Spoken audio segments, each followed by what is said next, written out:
cómo Kodak destruyó su propio imperio. En 1975, un ingeniero de 24 años construyó la primera cámara digital de la historia.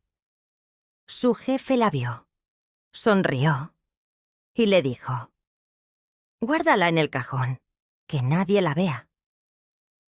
Ese ingeniero trabajaba para Kodak, y ese momento, ese preciso momento, fue el principio del fin.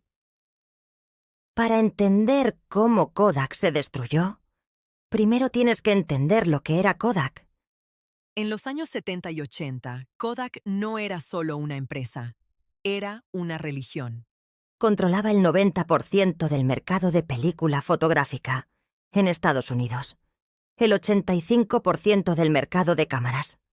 Sus márgenes de beneficio eran obscenos, entre un 70% y un 80% por cada rollo de película vendido.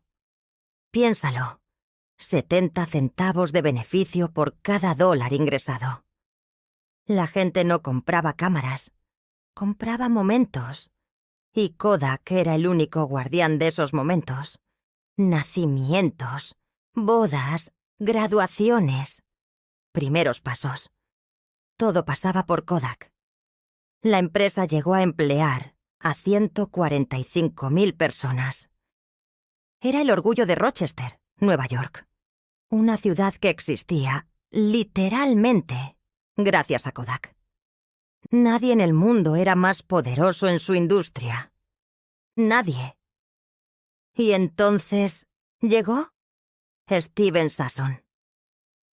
Steven Sasson tenía 24 años cuando Kodak lo contrató en 1973. Era ingeniero, brillante, curioso, sin miedo. En 1975 le encargaron un proyecto menor: investigar si los sensores CC podían capturar imágenes, sin grandes expectativas, sin presupuesto enorme. 18 meses después, Sasson llegó a la sala de reuniones con un aparato de 4 kilos. Una caja negra, con un chip y un cable conectado a un televisor. Apretó el botón. Una imagen apareció en pantalla. Borrosa, en blanco y negro, con resolución de 0,01 megapíxeles. Pero era una fotografía, sin película, sin químicos, sin nada. Digital. Los directivos la miraron en silencio. Y entonces hicieron la pregunta que lo cambió todo. ¿Cuándo crees que esto reemplazará al film? Sasson respondió con honestidad: 30 años. 30 años. Y ahí está la clave. Ahí está el error más caro de la historia empresarial. Los directivos de Kodak escucharon 30 años y pensaron: tiempo de sobra. No archivaron la tecnología por miedo. La archivaron por confianza, por arrogancia, por creer que tenían 3 décadas para reaccionar. El informe quedó clasificado.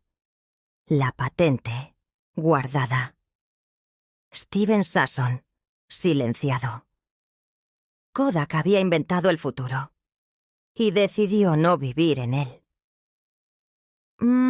Los años 80 llegaron, y con ellos, algo que Kodak no esperaba. Japón, Sony, Canon, Nikon. Empresas hambrientas que no tenían nada que perder, que no tenían un negocio de rollos fotográficos que proteger. En 1981, Sony lanzó la Mavica, una cámara que grababa imágenes en disquete. No era perfecta, era cara, pero existía. Kodak lo vio y por fin reaccionó. Encargaron un estudio interno. Querían saber qué pasaría si la fotografía digital despegaba.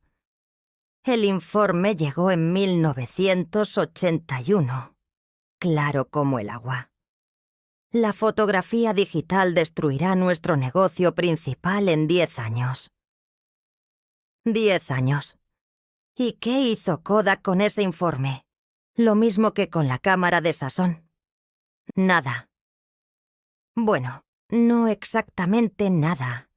Kodak invirtió miles de millones en digital durante los 80 y los 90. Lanzaron productos digitales. Incluso sacaron una de las mejores cámaras digitales del mercado en 1991. Pero nunca se comprometieron.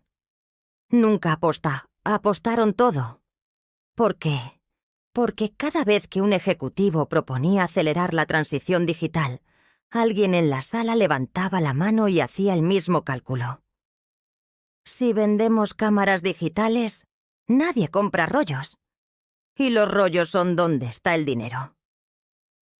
El negocio del film era tan rentable, tan gordo, tan cómodo, que nadie quería matarlo, aunque supieran que iba a morir. Esto tiene nombre en economía. Se llama el dilema del innovador. Cuando tienes demasiado que perder, no puedes ganar. El año 2000 llegó. Y con él, algo que nadie en Kodak supo ver venir. No fue una cámara digital lo que los mató. Fue un teléfono. En 2000, el 50% de las cámaras vendidas en el mundo todavía usaban película. En 2003, ese número había caído al 20%. En 2005, al 5%. No en décadas, en 5 años. Kodak se había preparado para una guerra lenta y recibió un golpe relámpago. Las ventas cayeron en picado. Los beneficios se evaporaron. Empezaron los despidos. Miles. Luego decenas de miles. En 2004, Kodak abandonó el negocio de cámaras de película en Europa y América del Norte. En 2012, la empresa que había dominado la fotografía mundial durante un siglo presentó quiebra. 130 años de historia. Borrados. El stock, que en 1997 valía $94 por acción, en 2012 valía menos de $1. Y lo más brutal de todo, las patentes digitales que habían acumulado durante décadas, las que guardaron en cajones, las que no quisieron usar, las vendieron por $525 millones para pagar sus deudas. Alguien más construyó el futuro que Kodak había inventado.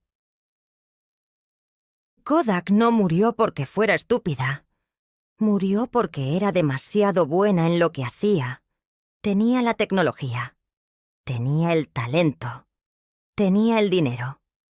Tenía el tiempo. Tenía todo lo que necesitaba para ganar.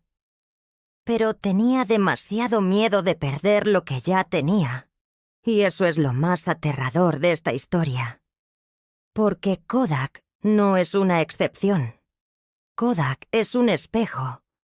¿Cuántas veces en tu vida has visto el futuro venir? Has reconocido el cambio. Has tenido la oportunidad. Y has mirado para otro lado porque cambiar significaba destruir lo que ya funcionaba. Kodak no murió por sus enemigos. Murió por sus propias victorias. El mayor peligro no es el competidor que te ataca. Es el éxito que te hace creer que eres invencible. Kodak lo tenía todo y eligió proteger el pasado en lugar de construir el futuro. La pregunta no es si esto le puede pasar a una empresa. La pregunta es, ¿te puede pasar a ti?